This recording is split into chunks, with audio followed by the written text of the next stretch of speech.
Part 2. The salvage operation. Captain Hye-jin Nam had been salvaging space debris for 12 years, but she had never seen wreckage like this. Her ship, the Reclamation, drifted slowly through the debris field, scanners working overtime to catalog every piece of alien technology floating in the darkness. 6 days ago, a coalition cargo freighter had suffered what their emergency broadcast called a catastrophic drive failure. The ship had broken apart near Neptune, and the coalition recovery teams had arrived within hours. They collected the largest pieces and then simply left, declaring the rest irretrievable due to orbital dispersion. Hye-jin knew better. Irretrievable just meant they didn't want to spend the time or money to get it. For a human salvage crew, this debris field was worth more than 10 years of normal operations. "Captain, you need to see this." Somin Lee's voice crackled over the comm. Somin was Hye-jin's chief engineer, currently in an EVA suit about 2 kilometers away, investigating a particularly large piece of wreckage. Hye-jin maneuvered the Reclamation closer. Through the viewport, she could see Somin's lights playing across a massive cylindrical object. It was easily 4 meters long and 2 meters wide, covered in alien symbols and warning markings that glowed faintly even without power. "Is that what I think it is?" Hye-jin whispered. "If you think it's a warp core, then yes," Somin replied. Her voice had an edge of excitement. "Captain, it's almost completely intact. Some external damage, but the core chamber looks sealed. This thing could still be functional." Hye-jin's mind raced. A warp core. The one piece of technology the Coalition absolutely refused to share with humanity. And it was just floating here. Abandoned, technically legal salvage under the space treaties both sides had signed. She opened a secure channel to Earth, directly to Commander Taijin Quan at Earth Defense Force headquarters. The signal lag was frustrating, each response taking minutes. "Commander, this is Captain Nam. We've recovered a Coalition warp core from the Neptune debris field. Requesting instructions and military escort." The wait for response felt like hours. When Quan's message finally came through, his voice was tense but controlled. "Captain Nam, secure that device immediately. We're dispatching the EDF frigate Sentinel to your location. Do not under any circumstances let the Coalition know what you found. Transmit all sensor data on encrypted channels only. Dr. Minho Choi is being notified. He's requesting immediate transport to the Lunar Research Facility. Get that warp core there as fast as possible." Hye-jin smiled. "Understood, Commander. Beginning recovery operations now." It took 6 hours to carefully extract the warp core from the wreckage and secure it in the Reclamation's cargo bay. Hye-jin's crew worked in silence, each of them understanding the magnitude of what they were doing. This single device could change everything for humanity. They were 3 days into the journey back to the moon when the Coalition noticed something was wrong. The message came through on all frequencies. Impossible to ignore. High Coordinator Vrelt's face appeared on every screen, his mandibles clicking with obvious agitation. "Attention, human salvage vessel Reclamation. Our sensors indicate you have recovered restricted technology from the Neptune debris field. This technology is classified as Coalition property and must be returned immediately. Failure to comply will result in termination of all trade agreements and possible military action." Hye-jin looked at her crew. They were frightened but determined. She opened a channel to Earth Command. "Commander Quan, the Coalition knows. They're threatening us."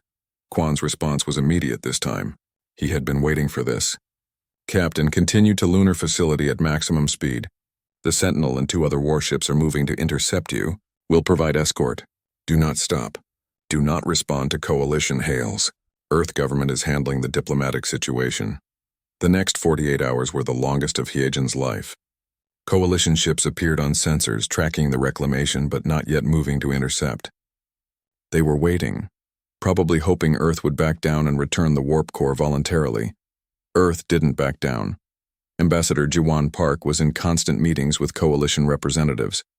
The aliens were furious, demanding the return of dangerous restricted technology and threatening everything from trade embargoes to military intervention.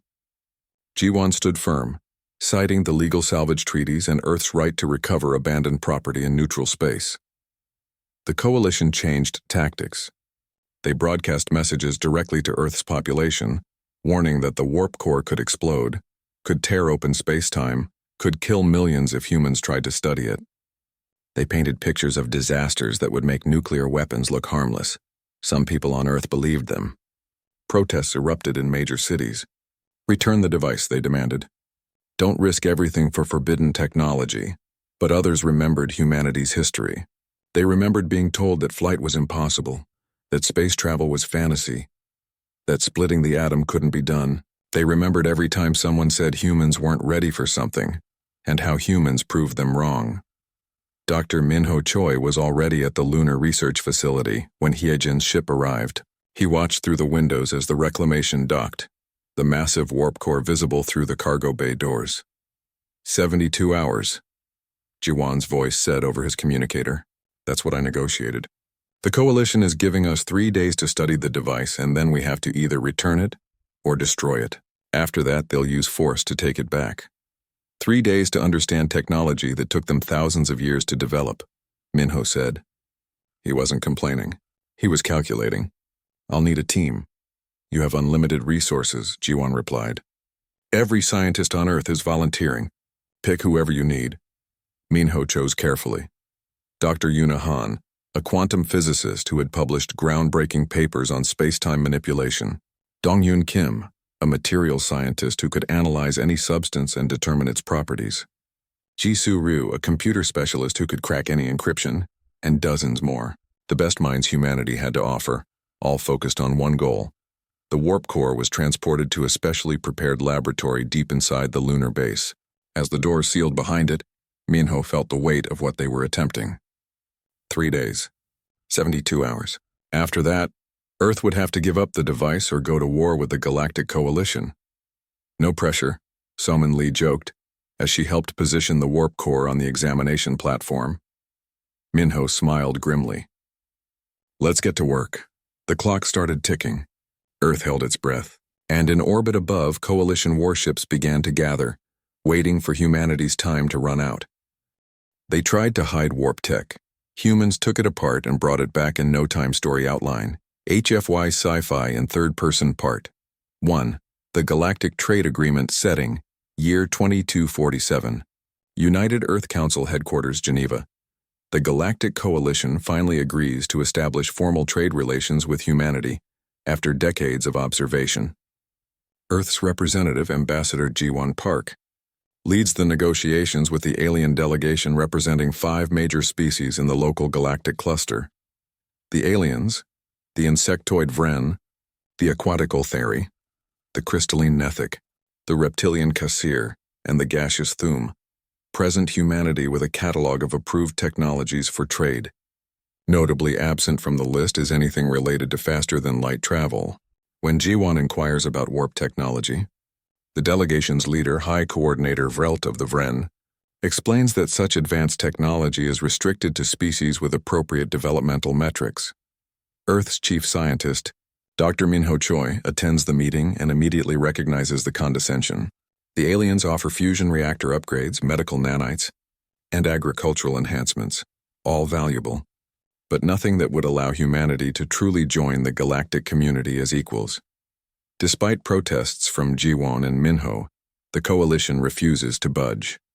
Warp technology has been controlled by the founding species for over 2,000 years, they explain, and premature access has historically led to catastrophic results for impulsive young species. Earth reluctantly accepts the initial trade package, but Minho leaves the negotiation with a burning question. If warp tech is so dangerous, why do the aliens use such standardized, mass-produced warp cores on even their smallest cargo vessels? Part 2, the salvage operation setting. 6 months later, debris field in the Kuiper Belt, a coalition cargo freighter, suffers a catastrophic malfunction near Neptune and breaks apart, scattering debris across millions of kilometers. The coalition dispatches recovery teams but dismisses most of the wreckage as irretrievable loss. Captain Hyejin Nam of the Earth salvage vessel, Reclamation, sees an opportunity. Her crew specializes in recovering valuable materials from space debris, and this wreckage represents the richest haul in human history. She coordinates with Earth Defense Force Commander Tae-jun Kwon, who agrees to provide military escorts for the operation. Among the debris, Hyejin's engineer Somin Lee discovers something extraordinary: a nearly intact warp core assembly, still radiating exotic energy signatures. The device is the size of a small car, covered in alien script and warning symbols, and protected by multiple layers of encryption and physical locks. when Heejin reports the find to Earth authorities. She's ordered to secure it immediately and transport it to the Lunar Research Facility. The Coalition notices the extended salvage operation and demands the return of restricted technology, threatening to terminate all trade agreements if humanity doesn't comply within 72 hours. Dr. Minho Choi arrives at the lunar facility within hours. He has 3 days to learn everything he can about technology that took the aliens millennia to develop. The clock is ticking, and the pressure from Earth's government to surrender the device grows by the hour. Minho assembles a team of humanity's best minds: quantum physicist Yuna Han, materials scientist Donghyun Kim, and computer specialist Jisoo Ryu. They begin the most important reverse engineering project in human history. Part 3. 72 Hours. Setting: Lunar Research Facility, Tranquility Base. The team works in shifts around the clock, but they quickly realize the warp core isn't just locked, it's designed to be incomprehensible. The alien technology uses principles that seem to violate known physics, and every component is deliberately obfuscated. Yuna discovers that the warp field generators operate on a principle similar to theoretical human models, proposed decades earlier but abandoned due to energy requirements. The aliens solve this problem with exotic matter that Earth has never encountered. Donghyun begins analyzing the crystal matrices that channel this matter, finding patterns that suggest the technology is modular and standardized. It's not mysterious ancient knowledge, it's industrial engineering. Meanwhile, the Coalition's threats escalate. Ambassador Jiwon faces intense pressure from multiple alien delegations. High Coordinator Vrelt personally contacts her, explaining that warp technology in unready hands could destabilize local spacetime, create navigational hazards, and potentially collapse entire star systems. He insists the technology must be returned or destroyed. Jisoo cracks the computer systems protecting the warp core and makes a startling discovery. The device's safety protocols are actually limiters that reduce efficiency by nearly 40%. The aliens aren't protecting dangerous technology, they're maintaining a monopoly. The warp cores are deliberately hobbled to ensure that only Coalition-approved vessels, with Coalition-approved modifications, can travel quickly between stars. With 24 hours remaining, Minho makes a controversial decision. They won't just study the warp core. They'll build their own. Using Earth's advanced manufacturing techniques and material science, they can bypass the alien encryption entirely and create a cleaner, more efficient version. The team fabricates components using quantum 3D printing, synthesizes approximations of the exotic matter using particle accelerators, and writes entirely new control algorithms, what the aliens built over centuries of incremental development. Humanity reconstructs from first principles in 3 days. As the deadline approaches, the Coalition sends warships to Earth space, positioning themselves in orbit. The message is clear: return the technology, or face the consequences. Part 4. The Demonstration Setting. Earth orbit and deep space. 12 hours after the Coalition deadline, Earth refuses to surrender the warp core or its research. Instead, Ambassador Jiwon extends an invitation to the Coalition. Witness a demonstration of human engineering. The prototype vessel Breakthrough, a modified Earth defense frigate, sits in high orbit with Dr. Minho Choi and Captain Hyejin Nam aboard. The human-designed warp drive is installed, untested beyond simulations, and potentially catastrophic if the aliens' warnings hold any truth. Coalition observers watch from their warships, expecting failure or disaster. High Coordinator Vrelt broadcasts a final warning. Engaging the drive could create a warp cascade that might rip apart everything within a light year. Commander Taejun, Kwon gives the authorization from Earth. Minho activates the drive. The Breakthrough doesn't explode. Instead, it slips into warp space with a smooth transition that surprises even its human crew. The vessel travels to Jupiter and back, a journey that takes Coalition ships 6 hours and 47 minutes. The human warp drive is not only functional, but more efficient than the alien technology. When the Breakthrough returns to Earth orbit, the Coalition fleet maintains a tense silence. Then Yuna Han, still aboard the lunar facility, broadcasts her analysis of the alien warp cores to every Coalition vessel. Technical documentation showing the intentional limiters, the artificial complexity, and the suppressed efficiency data.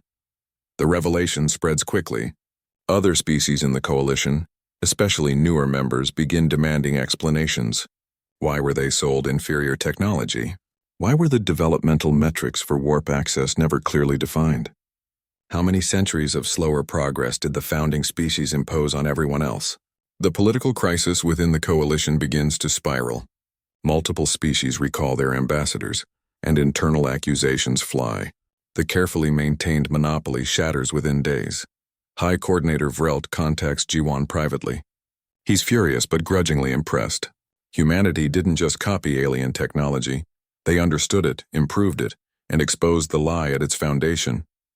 The coalition's control was never about safety. It was about power. Part 5. The New Paradigm Setting. 3 months later, Earth and various coalition worlds. The fallout from humanity's warp breakthrough reshapes galactic politics. Several coalition species, led by the Nethic and younger member states, form a new alliance demanding technology sharing and transparency. The Old Guard, the Vren, Kassir, and Thum, face internal revolts and reform movements. Humanity capitalizes on the chaos.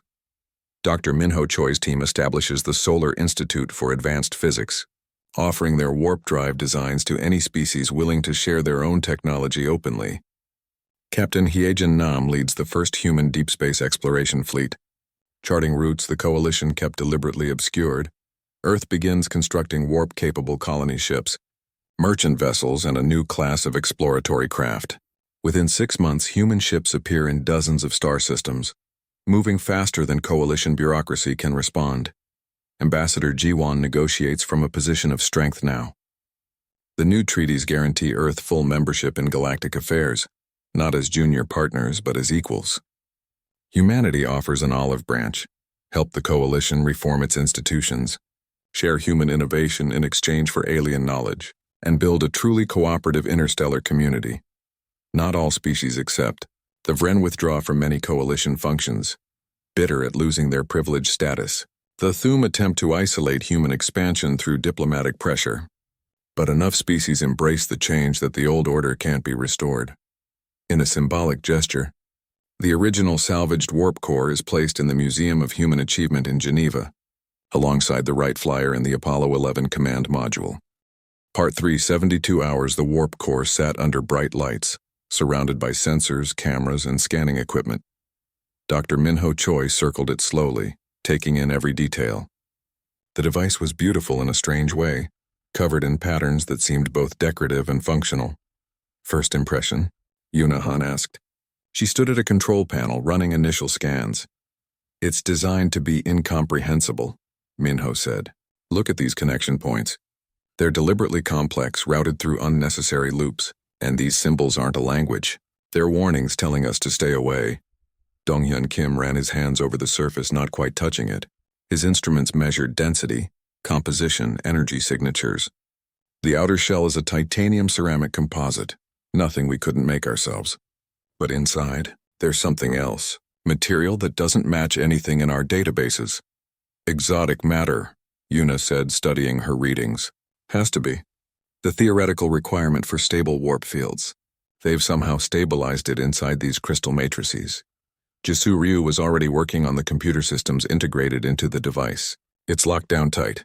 Multiple layers of encryption, physical access controls probably designed to wipe itself if tampered with, but... She paused, fingers flying across her keyboard. They're using quantum encryption, but the architecture is old. Maybe centuries old. Give me a few hours. Minho divided the team into groups. Some focused on the physical components, carefully mapping every connection and power pathway. Others worked on the theoretical physics, trying to understand how the device bent space-time. A third group analyzed the energy signatures, measuring fields that human instruments had never detected before. Hour 6. Jisoo cracked the first layer of encryption. Got something. These aren't technical specifications. They're operation logs. This warp core has been in service for 47 years, traveled to over 300 different star systems. It's been maintained, repaired, upgraded. Like a car, Minho said. Not some mysterious ancient artifact. A tool that gets used and serviced regularly. Hour 12. Yuna made a breakthrough. The warp field generation principle is actually similar to the Alcubierre drive theory we developed back in the 1990s. They're contracting spacetime in front of the ship and expanding it behind. We had the math right. We just couldn't solve the energy problem. And they did solve it with exotic matter, Dongyun added. These crystal matrices channel and stabilize it. But look at this. He displayed a molecular analysis. The crystals aren't naturally occurring. They're manufactured, grown in controlled conditions. There's nothing magical about this. It's advanced engineering, but it's just engineering. Hour 18. While the scientists worked, the political situation grew worse. Coalition warships positioned themselves in Earth orbit, their weapons powered but not yet armed. Ambassador Jiwan Park fielded constant calls from alien delegations, each more threatening than the last. High Coordinator Vrelt contacted her directly. Ambassador Park, you must understand the gravity of this situation. Warp technology in inexperienced hands could destabilize local spacetime. One miscalculation could create a cascade effect that destroys your entire solar system. We're trying to protect you. By keeping us trapped in our own system, G1 shot back. By maintaining a monopoly on interstellar travel, we've seen your ship's coordinator. Every cargo hauler has a warp drive. You're mass-producing them. This isn't about safety. This is about control. Vrelt's mandibles clicked in what might have been frustration. You know nothing of the disasters we've prevented, the species we've saved from their own recklessness. Return the warp core and we can discuss a gradual technology transfer over the next century. We have 54 hours left in our agreed time frame, Jiwan said coldly. We'll give you our answer then, hour 24. The team took a brief rest, eating in shifts. Minho couldn't stop thinking about what they were discovering. Every layer they peeled back revealed more evidence that the Coalition had been lying. The warp technology wasn't impossibly complex. It was deliberately obscured. Why make it so complicated? Soman Lee asked, studying the connection diagrams. These power routing systems could be simplified by at least half. It would be more efficient and easier to maintain. Maybe that's the point, Jisoo said. She had just cracked another layer of the computer systems. Look at this. There are artificial limiters built into the control software. The warp core is running at about 60% of its actual capability. Everyone stopped and looked at her. Say that again, Minho said slowly. Jisoo pulled up the code. These routines here, they're throttling the exotic matter flow, creating artificial inefficiencies. Without these limiters, this same warp core could travel twice as fast and use less energy. They're deliberately hobbling their own technology. The implications hit everyone at once. The Coalition wasn't just hiding warp technology. They were making sure that even when species got access to it, they could only use approved, limited versions. Perfect control. Hour 36. Yuna had been building theoretical models of warp field generation. I think we can do this better, she announced. The Coalition's approach is brute force. They're using massive amounts of exotic matter to create barely stable fields. But if we approach the equations differently, use quantum tunneling to smooth out the space-time transitions, we could reduce exotic matter requirements by 70%. Minho looked at her calculations. They were brilliant, elegant, and they suggested something extraordinary. We don't need to copy their design. We can make our own. In 48 hours? Dongyan asked skeptically. Why not? Minho replied. We understand the principles now. We have the equations. Earth has quantum manufacturing that can build components at the molecular level. We don't need to reverse engineer their system. We can engineer our own from scratch. It was audacious, insane even. But as Minho looked around the room at the best minds humanity had to offer, he saw the same determination in every face. Let's do it, Yuna said. Hour 42. The fabrication labs kicked into high gear. Quantum 3D printers began building components based on entirely new designs. Particle accelerators synthesized approximations of exotic matter. Computer systems wrote control algorithms from the ground up. What the Coalition had developed over millennia, humans were reconstructing in 3 days through sheer determination and a different approach to the problem. Hour 54. The Coalition sent their final warning. Commander Taejin Kwan watched Coalition warships power up their weapon systems. Earth's defense fleet moved to intercept positions. Both sides were preparing for war. Hour 68. The prototype was nearly complete. A human warp drive, built from human understanding of physics using human materials and techniques. It sat in the test bay next to the alien warp core, smaller, cleaner, more efficient.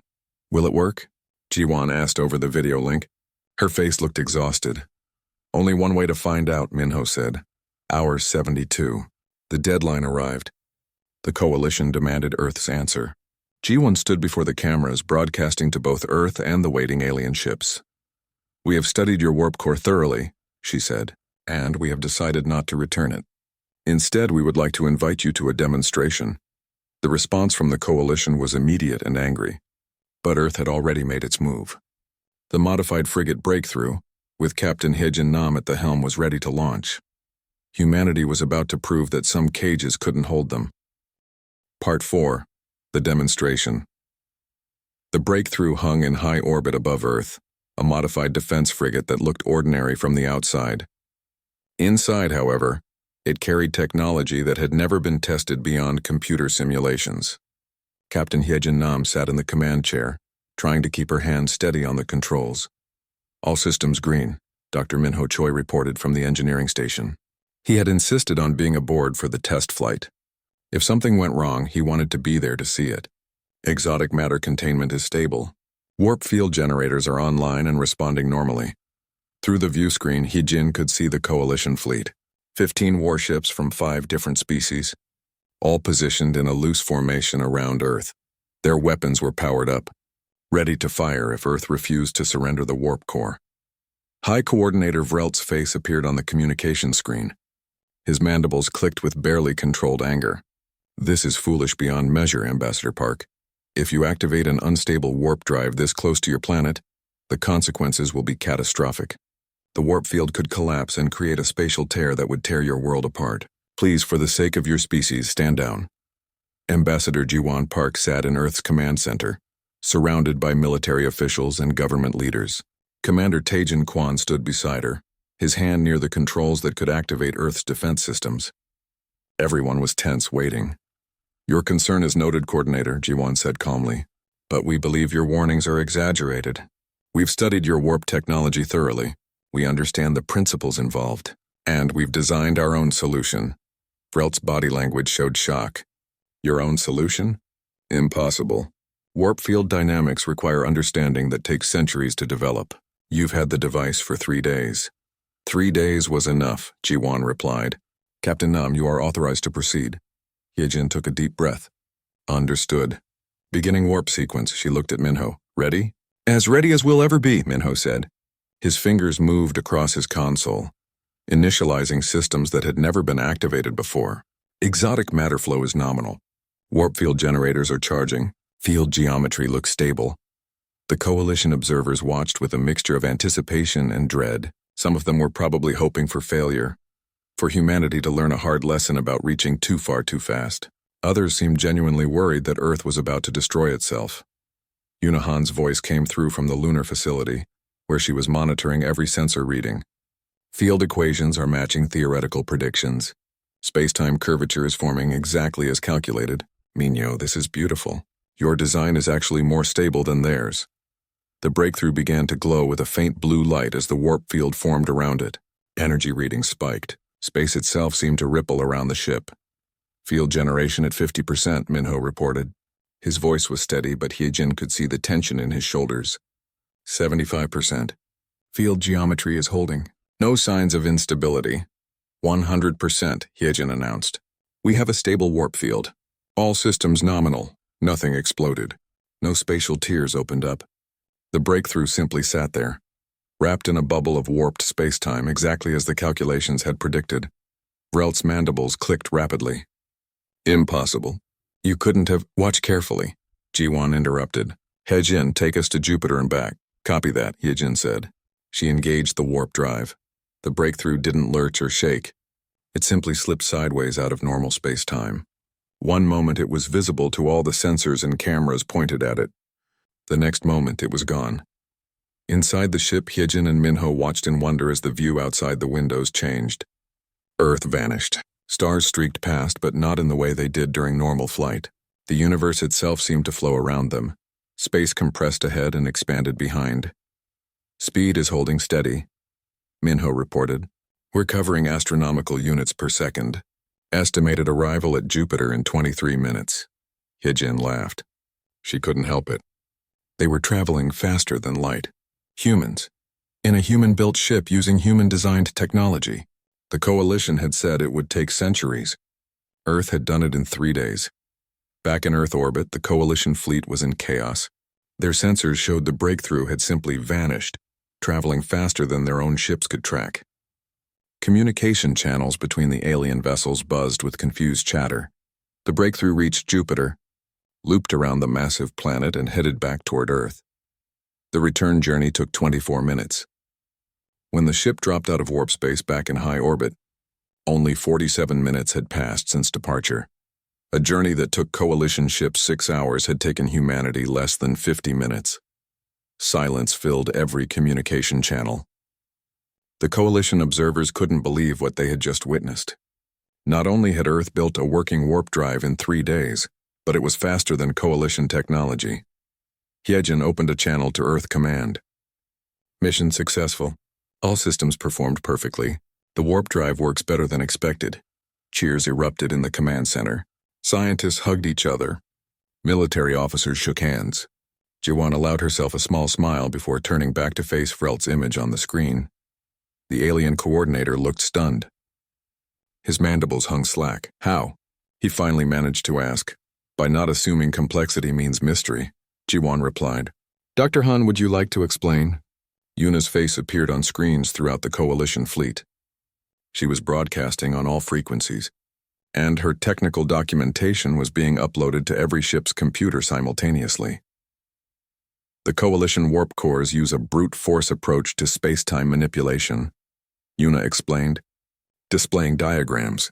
Large amounts of exotic matter, forced through inefficient crystal matrices, creating barely stable warp fields. But worse than the inefficiency, you deliberately limited the technology. She showed Coalition code, the artificial throttles and restrictions built into their systems. These limiters reduce warp core performance by 40%. You're not protecting other species from dangerous technology.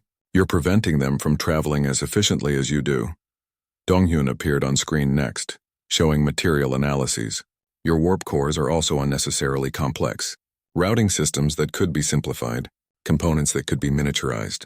You built confusion into the design to make it harder to understand. Jisoo followed, displaying decrypted files from the original warp core, and your encryption contained maintenance records, manufacturing specifications, and evidence that this technology has been standardized and mass-produced for centuries. This isn't ancient mysterious science. This is industrial engineering that you're deliberately obscuring. The broadcast spread throughout the Coalition fleet, then beyond. Other Coalition species, especially newer members who had been denied warp technology or sold limited versions, began receiving the data. Questions started being asked on dozens of worlds. Why were we told warp technology was too dangerous for us? Why did it take us centuries to get approved for limited access? What else has the Coalition been hiding? Frelt tried to respond, tried to maintain control of the narrative, but it was too late. The truth was spreading faster than he could contain it. You don't understand what you've done, Frelt said to Ji-won. His voice was tight with anger. The careful balance we maintained, the order we preserved, the monopoly you protected, Ji-won interrupted.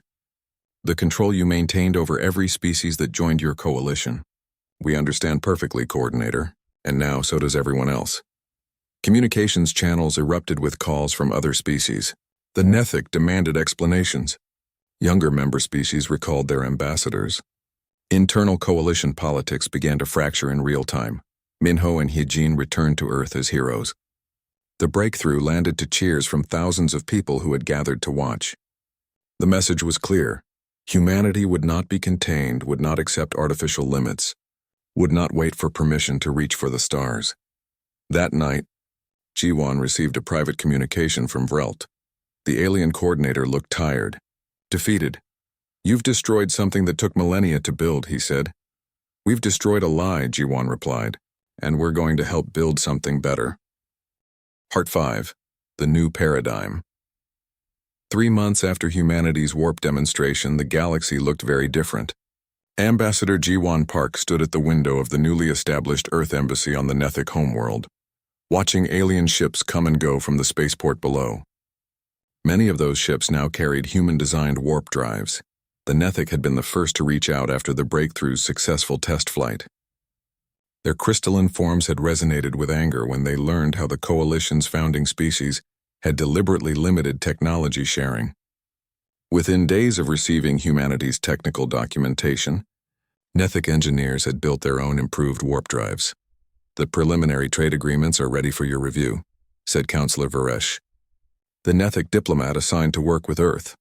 Her crystalline body refracted the morning light into rainbow patterns. "Your scientists and ours have been remarkably productive together," Jiwan smiled. "When people share knowledge freely instead of hoarding it, progress happens quickly." The collapse of the Coalition's technology monopoly had happened faster than anyone expected. Species that had been denied warp technology for centuries suddenly had access to human designs and the knowledge of how they had been deceived. The political fallout was enormous. The Nethic formed a new alliance with several younger Coalition members, calling themselves the Open Technology Compact. Their founding principle was simple. All members would share technological advances freely, without artificial restrictions based on species age or political influence. Earth was invited to be a founding member. Jiwan had accepted immediately. Back on Earth, Dr. Minho Choi's life had changed dramatically. The Solar Institute for Advanced Physics, which he now directed, occupied an entire campus outside Geneva. Scientists from a dozen different species worked there, studying not just warp technology but sharing knowledge across every field imaginable. "Dr. Choi, the Elthari delegation is here," his assistant announced.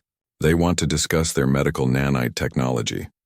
Minho looked up from his workstation, where he was reviewing designs for the next generation of human warp drives. "Send them to Conference Room 3 and ask Dr. Yunahan to join us. The Elthari medical tech uses quantum principles she'll find fascinating." This was the new reality. Aliens who had once refused to share anything now came to Earth asking for collaboration.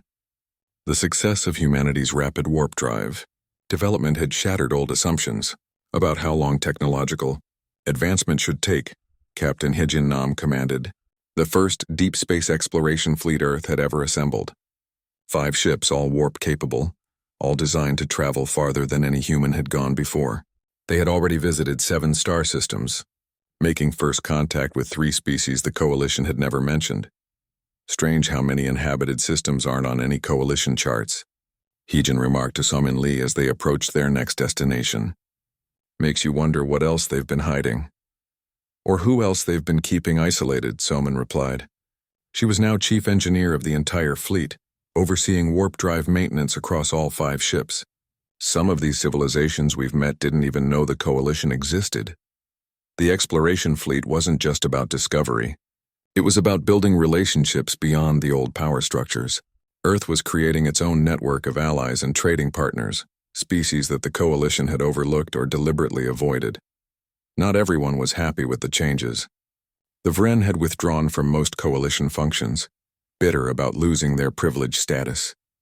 Their economy, built largely on controlling warp-capable transport, was struggling as other species built their own ships. High Coordinator Vrelt had been removed from his position, replaced by younger Vren leaders who recognized that the old ways were over. The Thum had tried to isolate human expansion through diplomatic pressure, convincing some species to refuse trade with Earth. It hadn't worked. The promise of free access to advanced technology, without restrictions or political conditions, was too attractive. One by one, even the Thum's allies started accepting human partnership offers. The Kassir had taken a different approach. Their military leaders had actually reached out to Earth, impressed by how quickly humans had achieved warp capability. "Species that can solve complex problems under extreme pressure make good allies," the Kassir ambassador had told Jiwan. Now, Kassir military advisors worked alongside Earth Defense Force officers, sharing tactical knowledge while learning human strategic thinking. Commander Taejun Kwan stood on the bridge of humanity's first true warship, the EDF Defender. It was warp-capable, armed with weapons developed through a mix of human ingenuity and shared alien technology, and designed specifically to protect Earth's growing interests among the stars. "Not planning to start any wars," Taejun said when a journalist asked about the new ship. "But we learned a hard lesson about depending on others for our safety. Earth can defend itself now, and we'll defend our friends too. The Defender and its sister ships had already proven valuable. When a group of pirates attacked a Nethic colony, expecting the crystalline beings to be defenseless, Earth ships arrived within hours. The pirates had fled immediately, not wanting to test whether humans were as dangerous in combat as rumors suggested. Dr. Donghyun Kim was working on something even more ambitious than warp drives. His team at the Solar Institute was developing quantum manufacturing systems that could build almost anything at the molecular level. Combined with alien knowledge of exotic materials, they were creating substances that had never existed before. We're not just catching up to the Coalition anymore, Donghyun explained in an interview. We're developing entirely new technologies they never imagined. That's what happens when people from different backgrounds work together without artificial barriers. The original warp core from the salvage operation sat in the Museum of Human Achievement in Geneva. Millions of people visited it every year. The plaque beneath it was simple. They said we weren't ready. We proved them wrong in 72 hours. Jisoo Ryu had become something of a celebrity in the hacker community, across multiple species. Turns out the Coalition's unbreakable encryption was only unbreakable because no one had really tried to break it. She now ran a consulting firm that helped other species identify and remove artificial restrictions from technology they had purchased from Coalition. Sources, you'd be amazed how many devices have built-in limiters, she told an audience at a technology conference on a Nethic world. Medical equipment that could work twice as fast but doesn't. Manufacturing systems programmed to waste resources. Communication networks deliberately slowed down. The Coalition didn't just monopolize warp technology. They hobbled everything they sold. Earth's population had grown more confident about their place in the galaxy. Humans were no longer the junior species begging for scraps of knowledge. They were innovators, problem solvers, and increasingly important players in galactic politics. Minho stood in his office late one night, looking at a star chart that showed human exploration routes spreading outward from Earth like a web. In just 3 months, humanity had expanded farther than the Coalition had wanted them to expand in 3 centuries. A message came through from Yuna, who was aboard one of the exploration ships. Minho, you need to see this. We found ruins on the 4th planet in the Kepler 442 system. Ancient technology, warp-capable civilization that existed millions of years ago. Their designs are completely different from both Coalition and human approaches. This could revolutionize everything we know about space-time manipulation. Minho smiled. This was the future he had hoped for. Not just learning from the Coalition, but exploring, discovering, pushing boundaries. Humanity wasn't going to be satisfied with matching the aliens' achievements. They were going to exceed them. Ambassador Jiwon Park received a communication request from an unexpected source. It was Vrelt, the former High Coordinator. She accepted the call, curious about what he wanted. The Vren looked older somehow, tired. I wanted to tell you that you were right, he said without preamble. The restrictions, the monopoly, the control, it was wrong. I convinced myself we were protecting younger species, but really, we were just protecting our own power. I appreciate you saying that, Jiwon replied carefully. My people are struggling now. Vrelt continued. Our economy is collapsing. Our political influence is gone. But I've been watching what Earth is doing, how you share technology freely, how you help other species develop their own capabilities instead of keeping them dependent. That's what the Coalition should have been from the beginning. It's not too late, Jiwon said. The new compact welcomes any species willing to embrace open collaboration. Even the Vren. Vrelt's mandibles clicked slowly. I'll pass that message to our new leadership. Perhaps there's hope for us yet. A year after the salvage operation that started everything, Captain Hijin Nam returned to Neptune. Her ship, now warp-capable and far more advanced than the old Reclamation, drifted through the now empty debris field. Hard to believe this is where it all began, Somin said, standing beside her. Hijin nodded. One broken Coalition ship, one recovered warp core, and everything changed.